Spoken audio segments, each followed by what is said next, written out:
Oke, kita masuk ke materi selanjutnya saja, yaitu pengurangan dan perkalian bilangan caca. Oke, ini definisi pengurangan. Pengurangan bilangan caca B dari bilangan caca A ditulis A kurang B. Pengurangan bilangan caca B dari bilangan caca A ditulis A kurang B. Jadi kalau saya bilang 2, pengurangan 2 dari 4. Jadi tulisannya kayak apa tuh? Pengurangan 2 dari 4. 4 kurang 2. 4 Ya, kurang 2. ya. Nah, kalau saya ganti kata-katanya. Pengurangan 2 oleh 4. Tadi pakai dari, sekarang pakai oleh.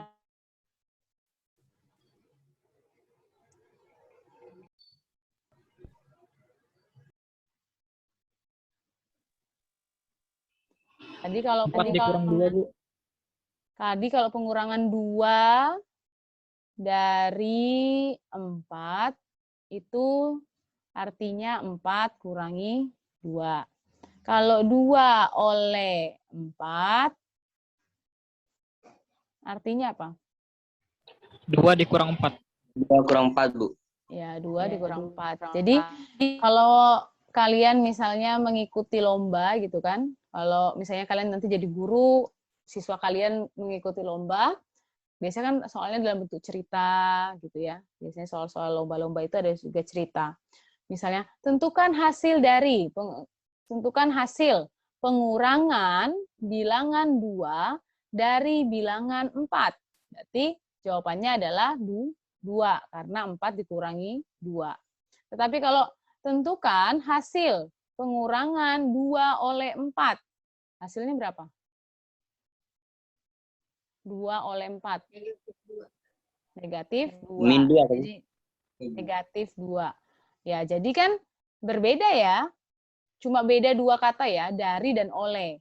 Ya kan? 2 kalimat tadi. Dari 2 kata, sorry. Dari 2 perkataan yang berbeda, dari dan oleh, ya kan? 2 kata ini ketika disimbolkan dalam simbol matematika akan berbeda. Jadi 4 dikurang 2 dengan 2 dikurang 4. Jadi ketika dia akan disusun dalam bentuk operasi, jadi kita menuliskan dengan simbol, jadi menjadi suatu operasi, 4 dikurang 2 dengan 2 dikurang 4 adalah 2 hal yang berbeda nanti hasilnya kan. Ya, Bu sama-sama 2, iya, tapi satunya bilangan positif, satunya bilangan negatif. 4 kurang 2, positif 2, 2 kurang 4, negatif 2. Nah, jadi bisa dipahami ya. Jadi pengurangan bilangan caca B dari bilangan caca A ditulis A kurang B menghasilkan suatu bilangan caca C. Jika dan hanya jika C ditambah B sama dengan A. Bisa dipahami maksudnya?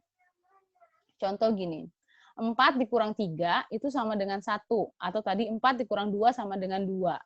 Di mana, ya kan, 1 kan sebagai hasil ya. Di mana 1 ditambah 3 itu akan menghasilkan 4. Jadi penjumlahan antara hasilnya, hasil pengurangan, dengan bilangan yang mengurangi, ini kan bilangan yang mengurangi tadi ya, ini kan bilangan yang dikurangi.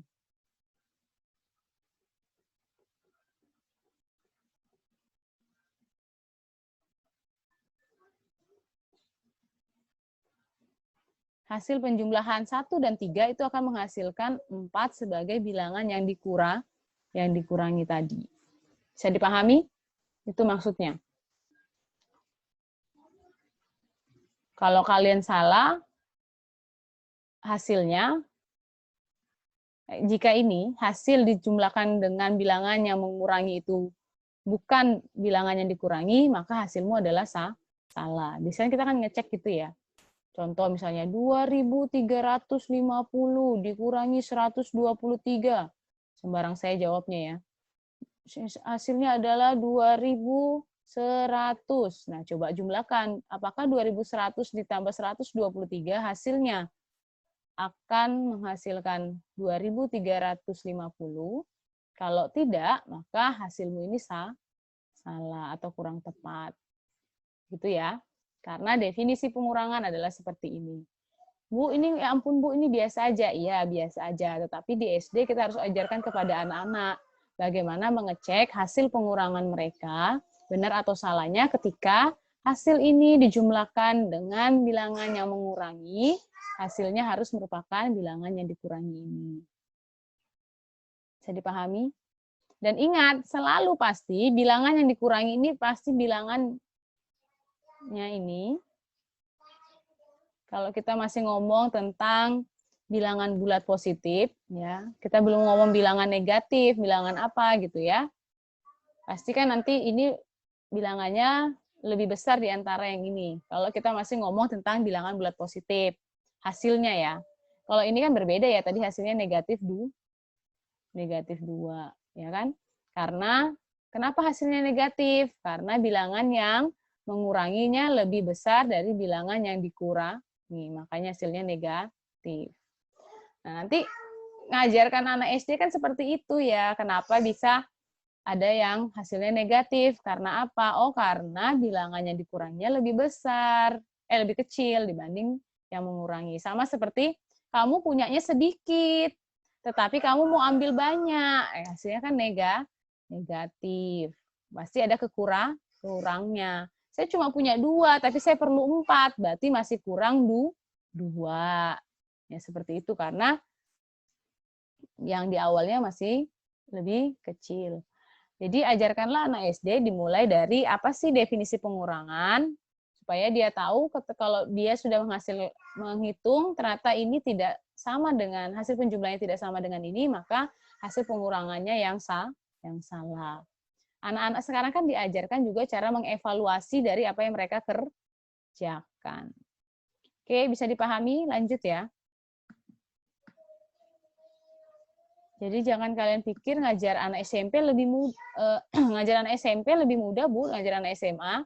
SMP, SMA sudah punya dasar dari SD. Anak SD, kalian baru mengajari dia dari dimana dia pendidikannya dulu informal ya. Masih di rumah diajarkan orang tua mungkin. Mungkin ada beberapa juga yang sudah ikut TK. Ya, itu syukur kalau kalian dapatnya seperti itu. Ada juga yang memang dia betul-betul tidak TK gitu kan. Jadi ngajarinya ya memang dari awal. Ya, syukur kalau orang tuanya sudah mengajari di rumah. Oke, definisi pembagian. Jika X bilangan caca dan Y bilangan asli, maka X dibagi Y sama dengan bilangan caca Z. Jika dan hanya jika Z kali Y sama dengan X. A bagi Y sama dengan A per Y sama dengan Z anggota bilangan caca. Nah, mungkin pusing karena ini kita pakai simbol. Jadi seperti ini. Jika X bilangan caca dan Y bilangan asli, X dibagi Y. Jadi X dibagi Y. Atau kalau kita mau ambil bilangan ini sama dengan Z ya kan. Jika dan hanya jika, kalau kita pakai simbol, Z-nya kalau dikalikan dengan Y hasilnya harus X. Contoh, 12 dibagi 3 sama dengan 4. Jika dan hanya jika 4 dikali 3 itu sama dengan 12. Baru benar, ya kan? Kalau 4 dikali 3 bukan 12, maka hasil kita adalah salah. Ya kan? Anak-anak kan pasti ngeceknya gitu. Contoh, 64 dibagi 8, hasilnya adalah 4. Benar atau salah? 64 dibagi 8, hasilnya adalah 4. Benar atau salah? Salah. Salah, Ibu. Salah, karena apa? 4 dikali 8 bukanlah 64. Iya. Tidak sama dengan 64, yaitu tapi 32. Nah, itu kan definisi inilah yang nantinya kalian ajarkan kepada anak-anak. Tapi tidak usah juga bilang sama anak-anak. Jadi anak-anak, jika X adalah anggota bilangan caca, ya enggak juga bilang sama anak SD seperti itu, makin pusing kepalanya dia. Hanya ajarkan saja. Contoh, jadi anak-anak, kalau untuk pembagian, contoh, Kalau ibu membagikan dua buah bilangan dan mendapatkan hasil, nah hasilnya kalau dikalikan dengan pembaginya adalah nanti, nah pusing aja kan sudah pembagi, yang dibagi, membagi, ya kan. Tapi langsunglah berikan contoh, apalagi kalau masih di kelas rendah. Apalagi kalian mau ngomong, jika X bilangan cacang, enggak ya. Cukup ini konsumsi untuk kamu, tetapi kamu cukup tahu bahwa ketika mengajarkan ke anak SD, ajarkan juga kepada mereka tentang definisi ini, tetapi secara bahasa anak SD. Bahwa ketika 12 dibagi 3, akan menghasilkan 4. Hal ini benar. Kenapa? Coba kita cek ya. Benar apa tidaknya? Benar karena apa? 4 dikali 3 sama dengan 12. Atau kadang kalau kita mengajarkan ke anak SD begini. Coba berapa sih hasil 12 dibagi 3? Coba ingat-ingat perkalian. Pasti kan kita suruh mereka mengingat perkalian ya. Perkalian 3 yang hasilnya nanti 12. Apa coba? Oh, 4. Oh iya, karena maka nanti hasilnya 12 bagi 3 sama dengan 4. Contoh lain, coba 6 dibagi 2. Hasilnya berapa 6 bagi 2? Coba ingat perkalian 2 yang hasilnya nanti 6. 2 kali berapa? Oh, 2 kali 3. Iya. Sehingga 12 dibagi 2 sama dengan 3. Salah 12 lagi. 6 dibagi 2 sama dengan 3. Ya kan? Selalu kita mengingatkan pembagian kita hubungkan dengan perkalian. Pengurangan kita hubungkan dengan Halo, masih ada orang? Kalau di SD pembagian dengan perkalian, pengurangan dengan Penjumlahan. Seperti itu kan. Cara kita meng-cross check ya. Cara kita meng-cross check-nya seperti itu. 5 dikurangi 3. Berapa hasilnya anak-anak? 2, Bu Guru. Oh, betul apa benar atau salah? Coba kalau 2 ditambah 3 hasilnya 5 tidak? Iya, Bu Guru. Oke, berarti sudah benar atau sudah tepat. Sekarang 12 dibagi 3.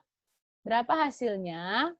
Coba ingat perkalian 3 yang nanti menghasilkan 12. Oh, perkalian 3 nanti yang menghasilkan 12 itu dikali 4, Bu Guru. 4 dikali 3. Ya, 4 dikali 3 hasilnya 12. Maka 12 dibagi 3 sama dengan 4. Pertanyaan saya, masih ingat nggak saya pernah nanya begini? Apakah 3 dikali 4 sama 4 dikali 3 adalah hal yang sama? Kalau secara kita ngomong tentang penjumlahan berulangnya. Secara hasil sama. Tetapi kalau kita mau bikin dia sebagai penjumlahan berulang, hasilnya adalah 3 dikali 4 sama dengan apa? Penjumlahan berulangnya. Perkalian merupakan penjumlahan berulang. 3 ditambah 3 ditambah 3 ditambah 3 ditambah 3 ditambah 3 tambah 4. 3 tambah 3 tambah 3 tambah 3. 4 dikali 3 itu artinya 3-nya 4 kali. 3 kali 4 artinya 4-nya ada 3 kali. Jangan sampai dibalik. Ingat ini yang di belakang yang kita mau. Coba kalau kamu lihat tabel perkalian. Pernah lihat tabel perkalian? 1 kali 2, 2 kali 2, 3 kali 2, 4 kali 2. Begitu kan tulisannya? Atau dibalik? 2-nya di depan sini. Halo? Begitu, Bu. Ya. Karena ini di sini nanti 2. Terus yang ini 2 tambah 2. Yang ini 2 tambah 2 tambah 2 sebanyak 3 kali. Makanya jadi kalau kamu dengarkan saya ngomong, saya sempat meralat perkataan saya. 12 dibagi 3, hasilnya berapa anak-anak? Coba ingat perkalian 3 yang nanti menghasilkan 4. Yang nanti menghasilkan 12. 3 dikali berapa? Perkataannya 3 dikali berapa? Atau Bagaimana perkataannya? Coba ingat, perkalian 3. Bilangan berapa yang dikalikan 3 sehingga hasilnya 12? Ya, seharusnya kalian bilangnya seperti itu ya. Bilangan berapa yang dikalikan 3 sehingga hasilnya 12? Makanya definisinya di sini adalah 4 dikali 3. Bilangan berapa? Bilangan berapa? Bilangan apa yang dikalikan dengan 3 hasilnya adalah 12? Gitu ya. Karena kita ngomong perkalian 3. Bilangan apa yang jika dikalikan dengan 3 hasilnya 12? Coba anak-anak tentukan hasil dari 12 dibagi 3. Nah, kita ingat dulu perkalian 3. Bilangan apa yang jika dikalikan dengan 3 hasilnya 12. Seperti itu. Karena yang mau kita cari bilangan tersebut kan. Ya, bisa dipahami ya. Jadi kita ngomongnya seperti itu. Lanjut ya. Definisi pengurangan dan definisi pembagian ini akan banyak kita gunakan ketika kita akan mengajarkan kepada anak-anak tentang bagaimana mereka meng-cross-check kembali hasil yang mereka peroleh dari pengurangan dan pembagian yang operasi pembagian dan pengurangan yang mereka lakukan. Itu ya. Jadi bukan saya meminta kalian menghafal secara harafiah langsung gitu ya, tetapi kalian menghafal mengingat bagaimana sih apa sih definisi pengurangan, definisi pembagian, sehingga nanti yang kalian bisa ajarkan kepada anak SD adalah mempermudah mereka untuk memahami pengurangan dan pembagian. Ya kan guru selalu bilang seperti yang saya tadi contohkan ya.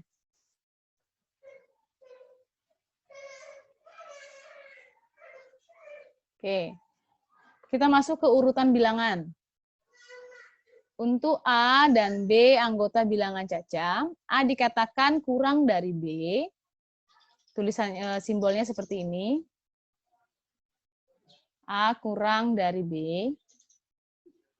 Jika dan hanya jika ada bilangan bukan 0, yaitu N, sedemikian hingga A tambah N adalah B.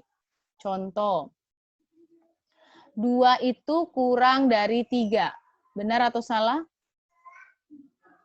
2 kurang dari 3. Ya, karena ada 1, jika ditambahkan dengan 2, hasilnya adalah 3. Jadi ada bilangan bukan 0, yang jika ditambahkan dengan bilangan ini, hasilnya adalah 3. Contoh lain, 5 kurang dari 8. Benar atau salah?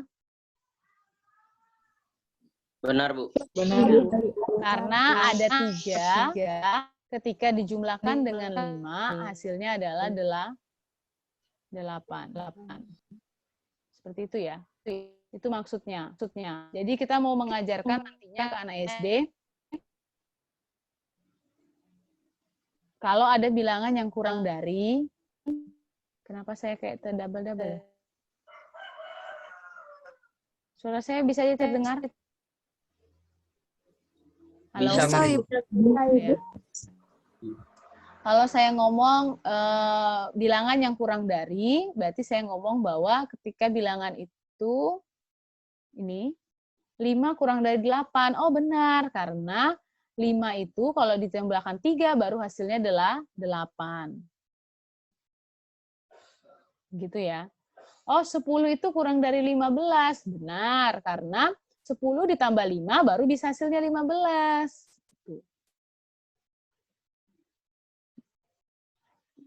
Selanjutnya, untuk A dan B anggota bilangan Caca, A dikatakan lebih besar atau lebih dari 8 jika dan hanya jika ada bilangan 0 yaitu N. Sedemikian sehingga A itu sama dengan B ditambah N. Contohnya, 8 itu lebih besar dari 5. Karena apa? 8 itu merupakan penjumlahan dari 5 dan 3. Jadi seperti itu. 12 itu lebih besar dari 10 atau lebih dari 10. Karena apa? Karena 12 itu sama dengan 10 ditambah 2. Jadi kita harus menambahkan 2 lagi baru bisa hasilkan 12. Seperti itu. Jadi mengajarkan anak SD kira-kira seperti itu. 5 kurang dari 8. Karena apa? Karena 5 5 itu harus ditambah 3 dulu, baru menghasilkan 8. Jadi kita harus menambahkan lagi, baru bisa 8, sehingga 5 itu kurang dari 8. Oh, 8 itu lebih dari 5. Karena apa? Karena 8 itu merupakan penjumlahan 5 dengan 3. Jadi 8 itu lebih besar dari 5. Ya, jadi kira-kira pembahasannya seperti itu. Kamu nggak mungkin membahasakan untuk A dan B anggota bilangan caca, kan nggak mungkin. Tetapi membahasakanlah dengan bahasa anak SD. Kalau ngomongnya tentang urutan bilangan. Anak-anak sering salah ya kalau ngomong tentang kurang dari, lebih dari, kan memberikan simbol itu ya, yang sering juga mereka kesusahan. Kalau di kelas yang atas ya sudah mudah, tetapi kalau masih kelas rendah ya kan, kalau dia nggak hafal urutan, dia nggak hafal bilangan 1 sampai 20 misalnya, ya kan. Dia mau menentukan, jadi kita mengajarkan dulu, ya kan. Mereka baru belajar bilangan 1 sampai misalnya bilangan 20. Syukur kalau dia masih mengingatnya. Jadi kita mengajarkan juga dengan cara seperti ini. Pasti mereka sudah belajar ya, 1 sampai 20, 20 sampai 50, dan seterusnya. Tapi kan mereka masih dalam tahap waktu mereka masuk ke kelas 2, sudah kelas 1 kan masih belajar penjumlahan ya. Makanya kita nanti banyak mempelajari buku SD lagi ya. Dia ngomong tentang penjumlahan, dia sudah tahu penjumlahan, pasti setelah itu nanti juga kita akan mengajarkan dia urutan bilangan atau perbandingan bilangan. Bilangan satu dengan bilangan yang satunya, kita membandingkan apakah dia sama dengan, apakah dia kurang dari, ataukah dia lebih dari. Kan masih bahas itu ya, kan belum ada di SD yang pakai simbol begini nih. Di SD kelas, kita kan akan lebih banyak pakai yang ini nih, ketika kita ngomong tentang persamaan ya. Di SMP, SMA. Bacanya apa sih ini simbolnya? Dibaca apa simbol ini? Halo? Masih ada orang? Kurang dari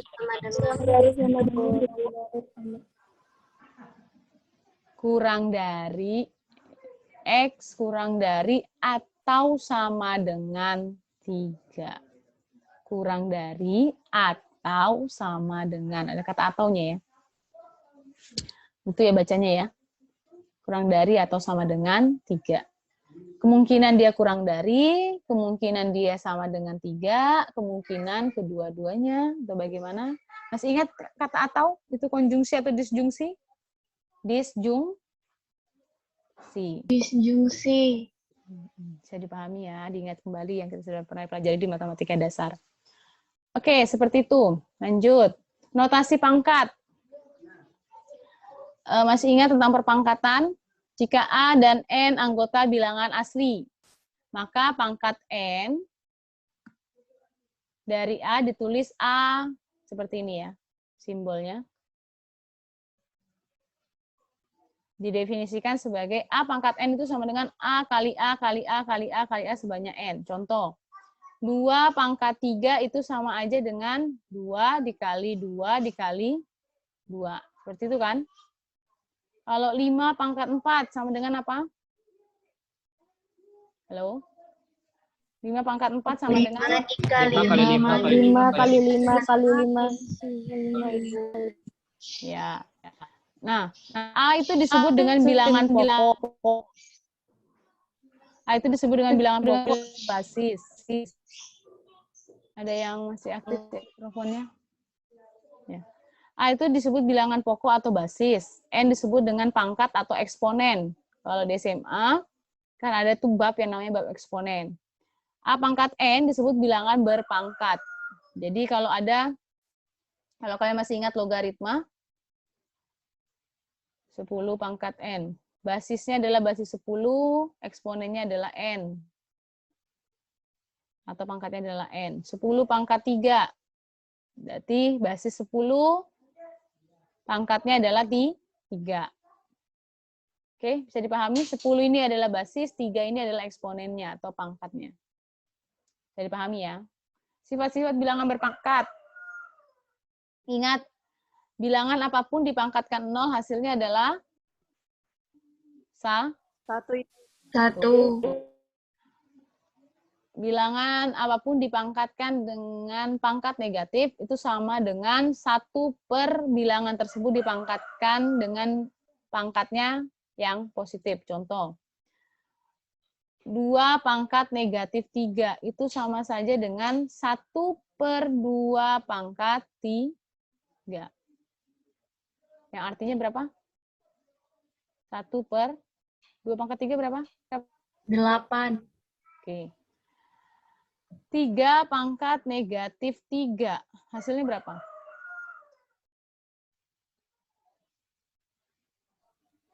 Satu per 27. Ya, 1 per 27. Oke, bisa dipahami ya? Oke, selanjutnya. A pangkat N dikali A pangkat M sama saja dengan, ingat, ini basisnya sama ya. Basisnya sama saja dengan A pangkat N tambah M. Ingat, basisnya sama, baru berlaku hukum ini. Kalau basisnya berbeda, ya tidak berlaku ya. Contoh, 2 pangkat 3 dikali 2 pangkat 5. Hasilnya berapa? 2 pangkat 8. 8. 2 pangkat 12 dibagi 2 pangkat 4. Hasilnya? 2 pangkat 8, Bu. Ya, karena sama aja dengan 2 dipangkatkan 12 kurang 4. Oke, yang ini sekarang. Oke. 2, 12 kurang 4. Sama dengan 2 pangkat 8. Kalau ini tadi 3 ditambah 5. Sehingga hasilnya 2 pangkat 8. Oke, kalau ini 2 pangkat 2 pangkat 4 sama dengan 2 pangkat 8. ya. 2 pangkat 8 karena hasil dari 2 dikali 4. 4. Oke, sekarang kalau yang ini semoga masih ingat. 2 pangkat akar pangkat 4 dari 2 pangkat 3 sama dengan 2 pangkat akar pangkat 4 dari 2 pangkat 3 sama dengan 3 per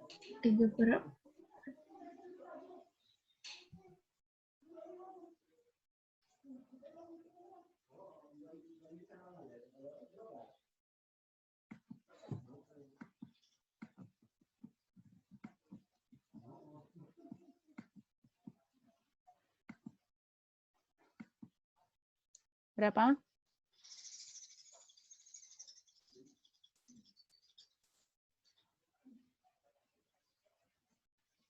Berapa?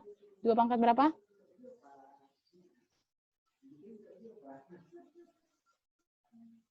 per 4. Iya, 3 per 4 karena akar pangkat N dari A pangkat M itu sama saja dengan A pangkat M per N.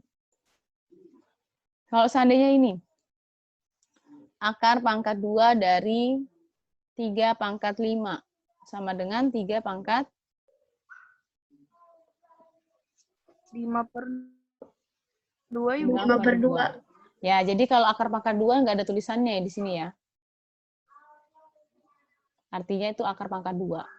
Biasanya akar pangkat 3 yang ada. Akar pangkat 2 kita nggak tulis 2 di sininya ya. Jadi kalau hanya tulisan akar berarti itu pangkat 2. Bisa dipahami? Bisa, Ibu. Ya, Bu. Oke. Mau dicatat yang ini? Atau saya lewatin? Ada satu yang tidak saya masukkan, yang ini. Sorry. Tapi kan kalian juga dulu waktu belajar eksponen ada ya? Belajar eksponen, logaritma, setelahnya eksponen tuh kan? Pasti kita belajar tentang bilangan berpangkat dulu, sifat-sifat bilangan berpangkat. Baru masuk ke logaritma. Nah, sebelum kita belajar logaritma tuh biasanya di SMA kita belajar dulu eksponen. Oke, bisa dipahami? Mau dicatat? Saya lanjut lagi.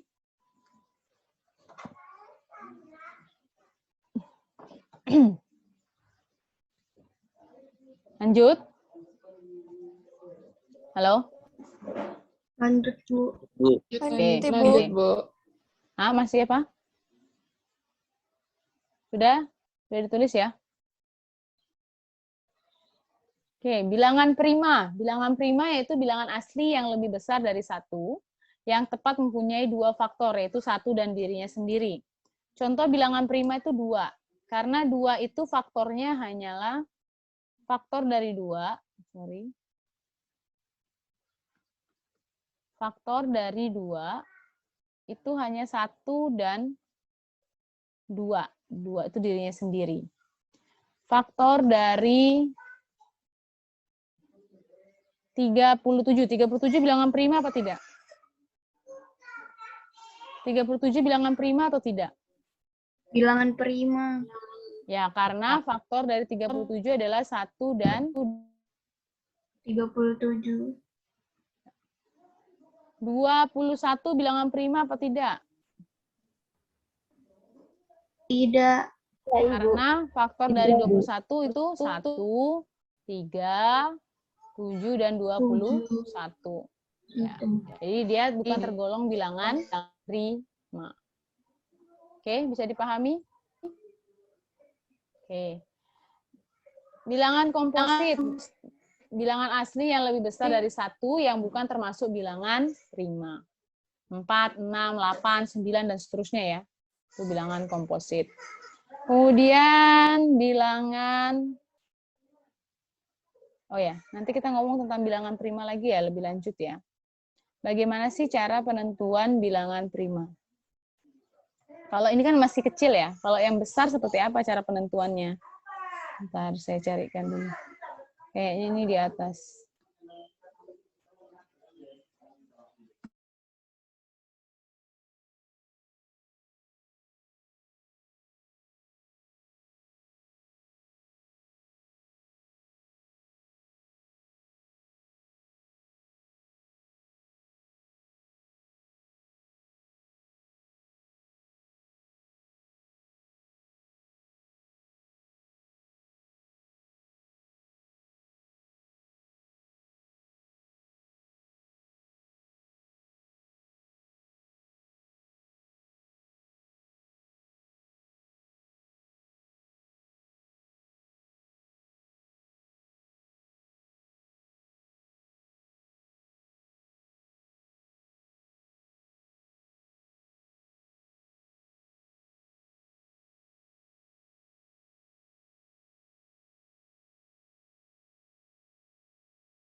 Ya,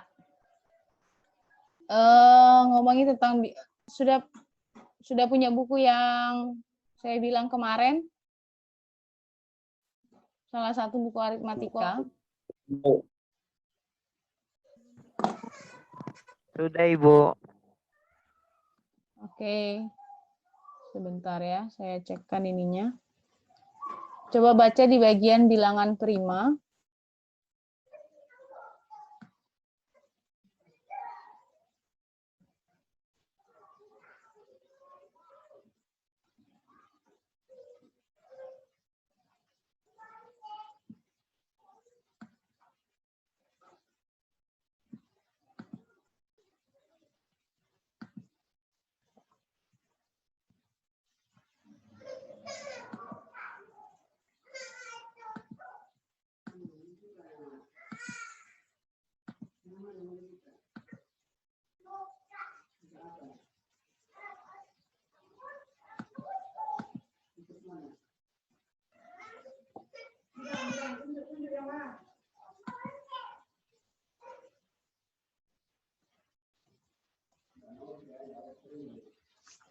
Tentang cara penentuan bilangan prima yang bilangannya besar.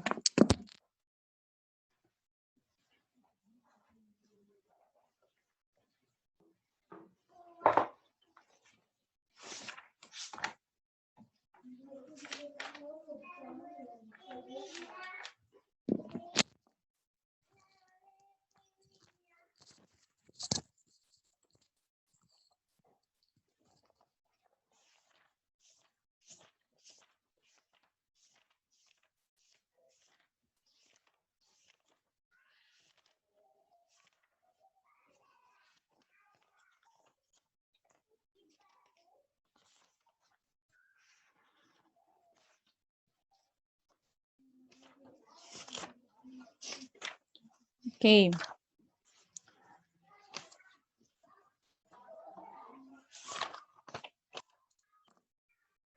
Saya cek dulu, kita ada ngomong tentang kelipatan, tidak di slide.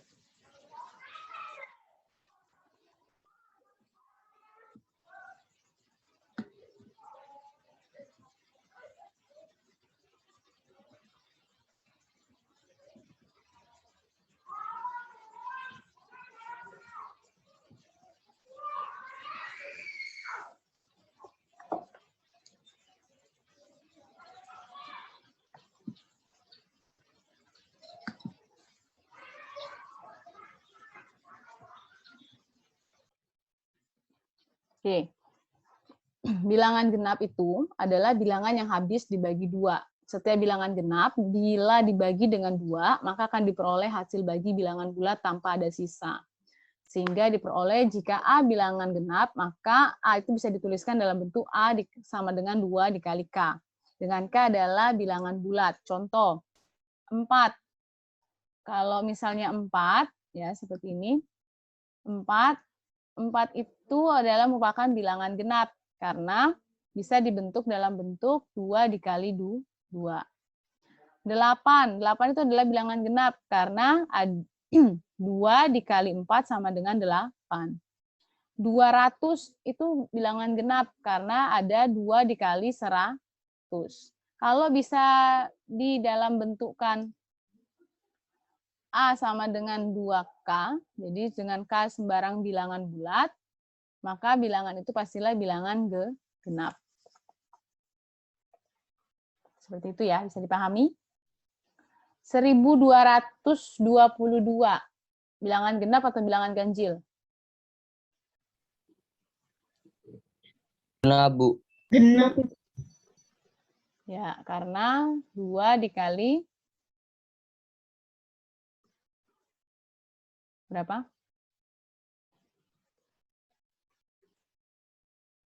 611.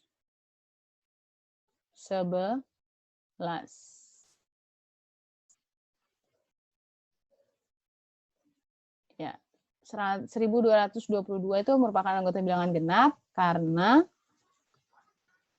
ada K sama dengan 611 sehingga 2 dikali 611 itu sama dengan 1222. Oke, bisa dipahami ya. Kemudian, nah sebelum kita ngomong ke sifat bilangan genap, perhatikan dulu bilangan ganjil. Kalau bilangan ganjil adalah bilangan yang tidak habis dibagi dua. Setiap bilangan ganjil bila dibagi dua maka diperoleh hasil bilangan bulat dengan sisa 1. Contoh, 9 dibagi 2 itu hasilnya adalah 4 sisa 1. Ya kan? 15 kalau dibagi 2 itu adalah 7 hasilnya, sisa 1. Berbeda dengan tadi kalau 8 dibagi 2 hasilnya 4. Ya kan? Langsung bulat ya. Tidak ada sisa, ya kan? Tanpa sisa tadi kalau kita bilang bilangan genap. Sehingga secara umum diperoleh bahwa bilangan gasal atau bilangan ganjil itu dapat dituliskan seperti ini. B sama dengan 2K ditambah 1. 5 itu adalah bilangan ganjil karena bisa dituliskan dalam bentuk 2 dikali 2 ditambah 1. Karena 5 dibagi 2 hasilnya adalah 2 sisa 1. Sehingga bentuknya adalah 2 kali 2 tambah 1. 9 bagi 2 adalah 4 sisa 1. Sehingga 9 itu bisa kita tuliskan 9 itu sama dengan 2 dikali 4 ditambah 1. Ya kan? Seperti itu. Jadi kalau bilangan ganjil itu dia simbolnya seperti ini. 2K ditambah 1. Sedangkan bilangan genap itu 2K. Dengan K adalah sembarang bilangan bulat. Bilangan bulat ya saya ngomongnya ya. Oke, seperti itu. Nah, sifat-sifat bilangan genap dan bilangan ganjil silakan kalian pelajari dulu. Minggu depan akan kita minggu ini sih saya rencana mau masuk lagi, jadi menggantikan yang minggu lalu saya nggak bisa masuk. Silakan cari waktunya dulu ya, nanti informasikan ke saya melalui ketua tingkat kalian. Karena sebentar lagi juga